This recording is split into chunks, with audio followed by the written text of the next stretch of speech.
magazine after. Savannah is a city known for its gracious and some might say eccentric way of life, a style perfectly captured in a new book, Midnight in the Garden of Good and Evil by John Berendt. The book centers on a sensational and very real killing that took place in Savannah's grandest mansion in 1981. That's really just an excuse to introduce us to some of the city's more colorful and very real characters. So we asked author John Berendt to take us on a personal tour of the people and places of Midnight in the Garden of Good and Evil. They call Savannah,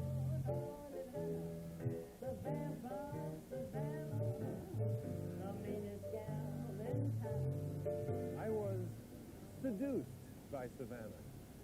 As a New York magazine editor, I got caught up in a hectic routine that slowed to a crawl when I came here. This city is laid out with 21 squares, each enforcing a leisurely pace. You can't zip through them, you have to walk around. And when you do, you'll pass some of the greatest moments of American architecture and history. The summer wind came blowing in. The presence of the past is perhaps stronger here in Savannah than any place in America. How hospitable is Savannah society to newcomers? They are willing to accept you, you know, for the moment, but not into society. Savannah is a closed society. Happy to have you to dinner. Happy to have you to dinner. But you're not a member of this. You're not a member of this club. How do Savannians view the rest of Georgia? In Atlanta, they ask, what is your profession? In Augusta, what was your maiden name?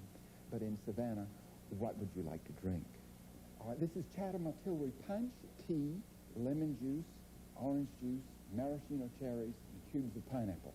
So far, it sounds like a fairly safe drink. Then we add Rhine wine, whole bottle of brandy, then a whole bottle of dry gin, half a bottle of Benedictine, half a bottle of rum, and half a bottle of rye whiskey. And then we finish up with a bottle of champagne. There we go. One. There we go. Well, shall we have a toast? Cheers to the Chatham Artillery. To the Chatham Artillery. In Savannah and throughout South Georgia, an event isn't an event unless Emma Kelly is there to play her piano.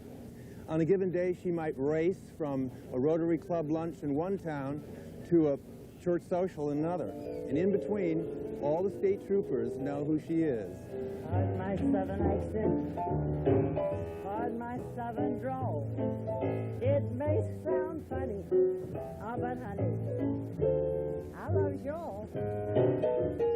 One of the greatest songwriters of the century was Johnny Mercer. He was a native Savannian, and he was a good friend of yours. How did you meet him?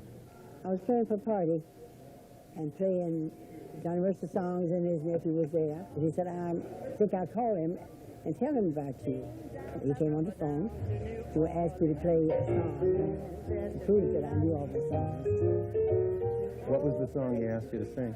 If you were mine, I could feel rule of kings, and if you were mine, I could do such wonderful things.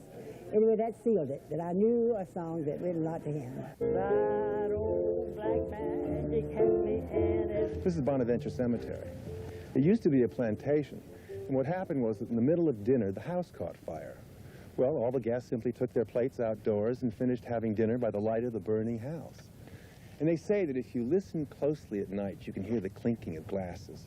I've tried many times, but I've never heard them. However, I know someone who can. She's Savannah's leading voodoo priestess, and her name is Minerva.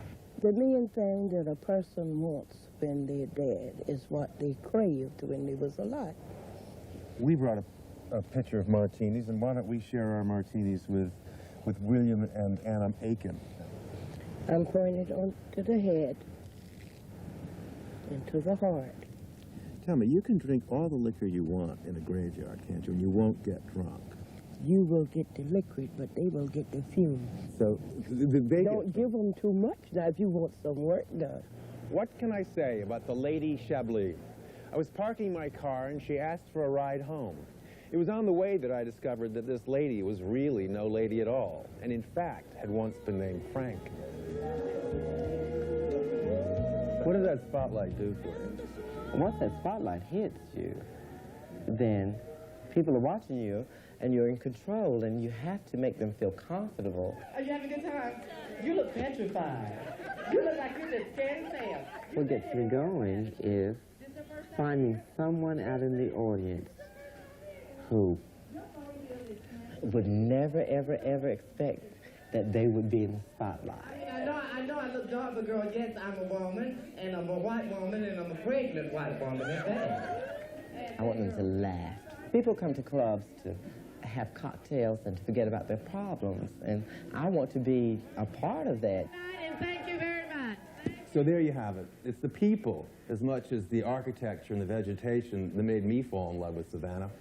Here in this isolated city, Savannahans flourish like hothouse plants tended by an indulgent gardener. Eccentrics thrive. Every nuance and quirk of personality achieves greater brilliance in this lush enclosure than would be possible anywhere else in the world.